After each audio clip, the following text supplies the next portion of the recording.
Welcome to my YouTube channel. Please subscribe my YouTube channel. Peria Vasai, 37, has not been spotted since she vanished in Cardiff, Wales, at around 3 p.m. on Saturday, April 12. A body has now, however, been found by South Wales Police at an address in Penllyn, in the east of the Welsh capital. One man, 41, has been charged with murder, with preventing lawful and decent burial of a dead body, and with assaulting a person occasioning them actual bodily harm. A 48-year-old woman has also been charged with preventing a lawful and decent burial of a dead body, and with conspiring to pervert the course of justice.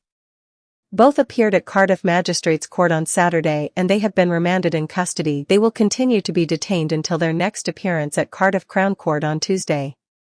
Senior Investigating Officer, Detective Chief Inspector Matt Powell, said, "This brings our search for Peria to a sad and tragic end. Peria's family, all those who knew her, and those in her local community, will be deeply saddened and shocked by these latest developments. Family liaison officers are continuing to support Peria's family. I would like to thank all those who have come forward so far with information since our appeal was launched." DCI Powell added there would be detectives and crime scene investigators in the Penllyn area over the next week. He encouraged people with any information to come forward and speak to officers at the scene to help with the police investigation.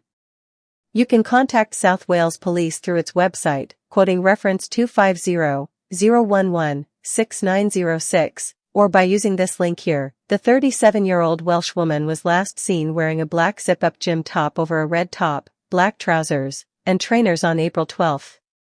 A desperate hunt was launched to try and locate her after her loved ones reported her missing. Days later, her black Mercedes GLC 220 was found a mile away in Dorchester Avenue, Penllyn. It was just after 6 in the evening when Sienna Clark vanished into the Cardiff dusk. By the time her assistant reported her missing the next morning, the police had already recovered her car, abandoned in a quiet residential lane off Cathedral Road, its engine cold, her handbag still inside. A laptop bag sat untouched on the passenger seat, but her phone was gone. There was no sign of a struggle. No CCTV picked up her movements after 6:13 p.m. when she was last seen leaving her boutique PR firm near Sophia Gardens. Now, 48 hours later, South Wales Police had launched a murder investigation. Detective Inspector Layla Morgan stood in the drizzle outside Clark and Finch Communications, her coat collar turned up against the wind. The sky over Cardiff was heavy with the kind of brooding grey that made everything feel a little more ominous. She was seen leaving by her receptionist. Said she seemed distracted, Detective Sergeant Ellis noted beside her, flipping through a small notepad. Didn't say goodbye, which was unusual. Morgan nodded. Sienna Clark wasn't the kind of woman who did things out of routine. According to those who knew her, she was meticulously organized. A creature of habit. Her personal and professional calendars were color-coded and aligned to the hour. "Let's walk the route," Morgan said. From her office to where the car was found. It was a short distance, 10 minutes at most. But somewhere along that well-lit stretch through Pontcanna, a woman had vanished. Sienna Clark had made enemies. That much became clear within the first day of digging into her business dealings. She was ruthless in negotiations, known for poaching clients, and not afraid to make enemies of former allies. But murder? That felt personal. Her ex-husband, Julian Finch, still co-owned the company. He had motive. Sienna had recently filed a legal claim to buy out his share. There were whispered rumors of infidelity on both sides, and worse, money missing from company accounts. "He's bitter," Ellis confirmed after their first interview with Julian. "He says he was home alone the night she disappeared, but no one can confirm that." "He's not stupid, though," Morgan said. "If this was him, he wouldn't be sloppy." Then there was the journalist. 2 weeks earlier, Sienna had issued a cease and desist against a local reporter, Mira Llewellyn, who had accused her of covering up a client's workplace scandal.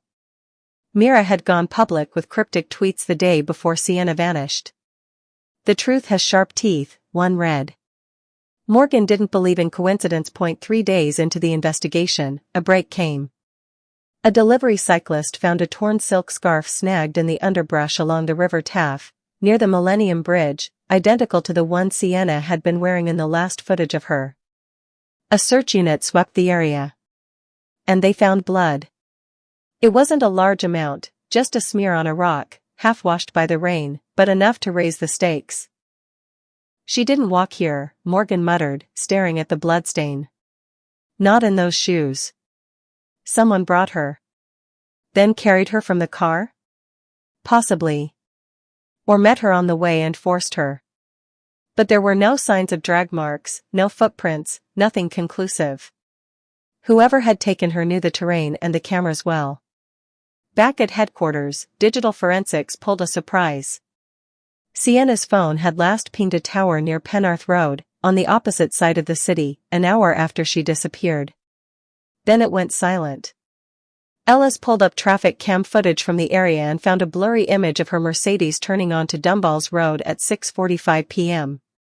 But the car was found near Cathedral Road, he said, frowning. It would have taken a detour. Someone moved it, Morgan said.